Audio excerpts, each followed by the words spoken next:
kagabi guys, nagtitingahan talaga mga tuna. Kasi pumapagbangga na nila sa lambat. Ayan, ganyan nangyayari, tumitinga na sila. Oh, lalaki. Ayan. Hila. Mga ilang kilo yan? 30-han?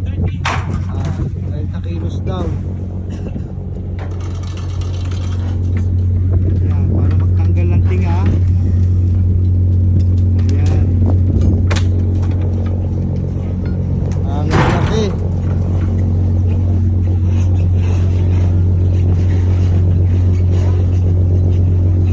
Mga 30 kilo, no? Yun pa isa.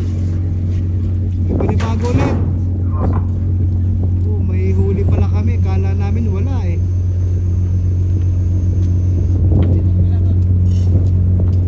Bigat ba? Mabigat. 50 na to. Yan? Oo. Kaya eh. Mabigat nga, no? Ayan pa. Mga tunang nadali natin ngayong hapon. Alas 5 kami umarya. Ngayon, anong oras na? Alas 8 na yata. Si Boy Paksiw. Gabi na. Tuloy pa rin ang laban. Hindi ka pa nagtuhog?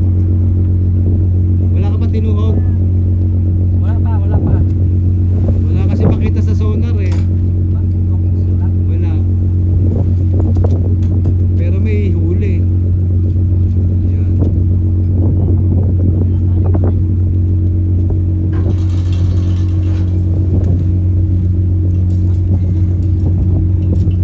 Madilim na ang kapaligiran.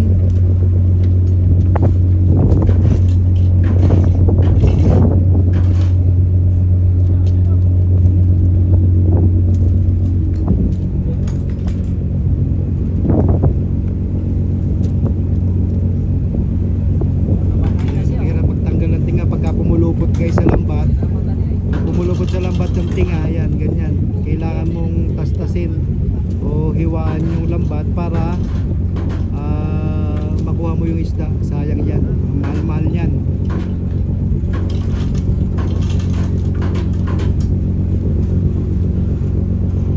Ayan. Basta pumulupot yung buntot.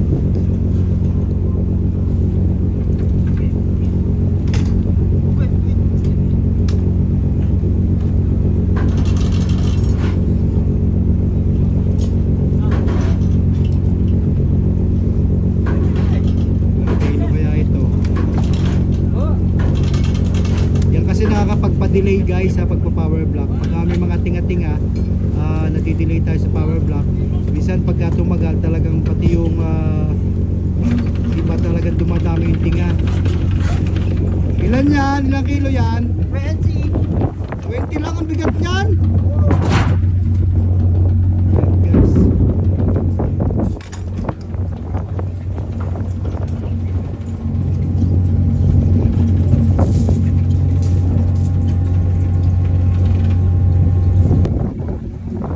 Ayan guys, ang lalaki ng tinga. Mga 20 kilos pata siguro isang piraso nito. Ayan. Ayan! Pagka sa atin.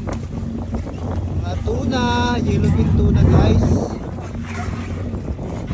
Ayan. Oh.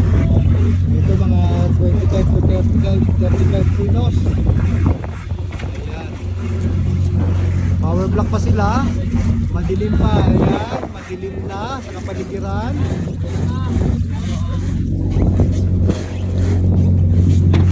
Nagsimula na kami umarya kaya inabot na kami ng dilim. Pero kagandahan dito may tumitinga na. Sana may kasamahan pa ito.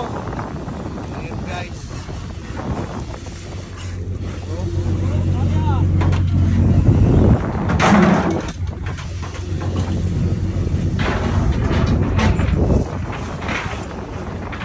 Buksan ang bodega para may pasok ang tinga.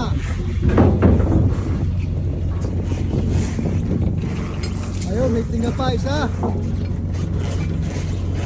Malaki.